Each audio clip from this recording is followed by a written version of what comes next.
So in today's video, we're going to take a look at the Magic Keyboard for iPad Pro. Now, it doesn't matter if you're using the 2018 iPad Pro or the 2020 version, this Magic Keyboard is compatible with both. The iPad Pro is a really powerful and versatile creativity tool, whether you use it for work, school, play, or a combination of all three. While the iPad Pro is great on its own, Apple's new Magic Keyboard is an accessory I've personally been waiting for. As we've grown to expect from Apple products, it feels premium and well built. I've used several different keyboard options with the iPad Pro, including the Smart Folio, and this one definitely feels more robust in comparison. Now, before anyone starts to jump for joy, this thing comes at a steep cost. This model for the 12.9-inch iPad Pro costs $350, and I know that price tag will definitely immediately deter a lot of people from buying it. Let's go ahead and talk about the positive features of this keyboard before I discuss some things that may be deal breakers. You get the backlit keyboard, the trackpad, and this somewhat interesting floating angle. The overall feel and design of this Magic Keyboard is actually nice, and that includes the typing experience. These keys are scissor switches, so they feel pretty solid with a satisfying sound and a good amount of key travel.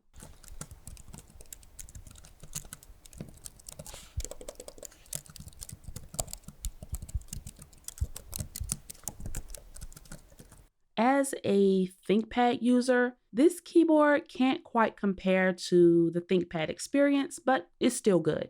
Another great improvement over the normal Smart Keyboard is these are backlit, so you can finally see them in the dark. Now, I wish there was a dedicated key on the keyboard so I could easily adjust the brightness of the backlighting without having to dig into the settings app on the iPad itself. And I'm not talking about easily tapping on the settings icon and being able to adjust it right away. It literally takes several steps to get to the right option, so I feel that was a slight oversight on Apple's part. While we're talking about certain keys that aren't included on this keyboard, Apple completely omitted the row of function keys. I simply don't understand that, especially at this price. If I were to guess at the reason behind the missing row of keys, it's so they can add the function keys in version 2 of this keyboard, and then you'll be forced to buy that one, but I mean, hey, what do I know? Anyway, this is overall a great feeling keyboard. Calling it sturdy doesn't quite do it justice. It'll take quite a bit of force to flex this thing, and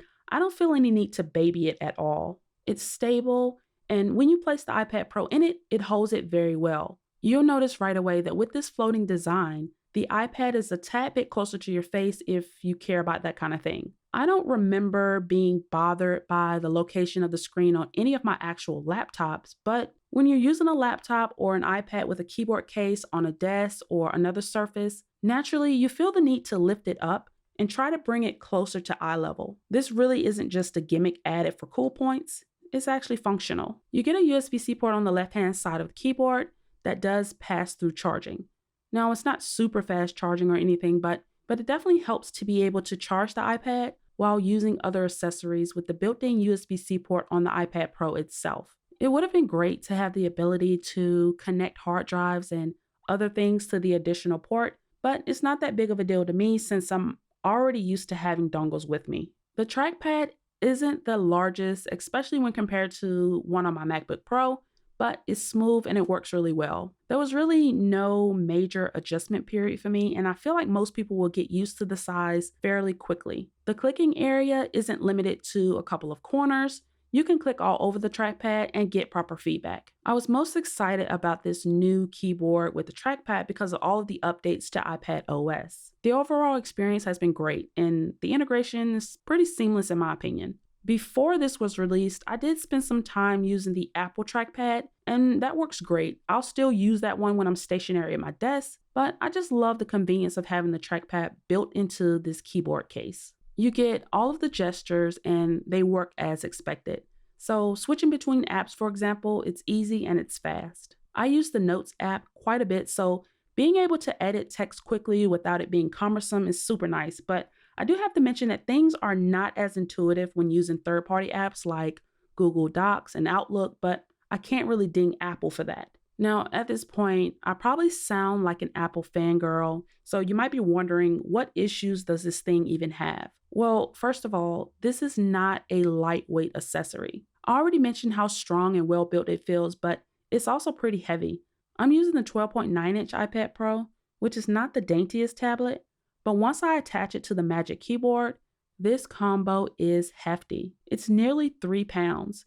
Now, it's not as heavy as my 15-inch MacBook Pro, but for a tablet with a case on it, it's far from light, so you definitely need to have proper expectations if you're adding this to your backpack or your travel bag. So I told you I like the floating design that Apple implemented here, but they forgot to make sure the keyboard had adequate angle adjustments. It's adjustable anywhere between 90 and 130 degrees, but in real world use, that's not enough. If you use the Apple Pencil for anything other than making selections on the screen, you're going to be disappointed to find out that this thing cannot be flattened out for like a more comfortable drawing and writing position. If you want to briefly put the keyboard away without removing the iPad, you cannot flip the keyboard to the back at all. Of course, there's the argument that Apple wants you to use this Magic Keyboard with your iPad Pro like it's a computer or a laptop. On a lot of traditional laptops, you can't flatten it out to write on the screen.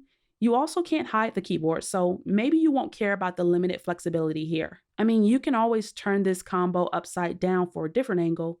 It's not the prettiest solution, but it does work. If you're considering buying this $350 Magic Keyboard for your iPad Pro, here's what I think you should think about. This is a really nice, high-quality Apple keyboard that was well thought out to an extent. This was designed with the idea that people want to use their iPad Pros more like computers. The hinge is strong and well built, and we'll revisit the build quality after some more months of use. If you want a keyboard that will give you great versatile angles for more than just typing and swiping, you might want to think twice before buying this one. If you're wondering if this Magic Keyboard will magically turn your iPad Pro into a computer, in my opinion, it gets closer, but it's not quite there for my needs. I can confidently say this keyboard definitely helps to make the iPad Pro a better, even more powerful creative tool in its own right. I enjoy the very tablet-like features of the iPad Pro, but it can easily hold its own next to a laptop for the right user. It gives you a nice, clean, and minimal option while at the desk or sitting on the couch. The typing experience doesn't suffer too much if you decide to use it on your lap either. You can, of course, hook it up to an external monitor and use the iPad Pro like a computer. But overall, do I feel like this keyboard makes me want to use the iPad Pro more? It does, but only at my desk. If you want the best solution available right now to turn your iPad Pro into a computer, this is as good as it gets. Just be prepared to pay a pretty penny for it. If you like this video and you want to see more from me, make sure you hit that like button. And if you haven't already, don't forget to subscribe and tap the bell icon so you'll be notified every time I upload a new video. Feel free to jump down in the comment section with your thoughts and any of your questions. Thanks so much for watching, and I'll catch you in the next video.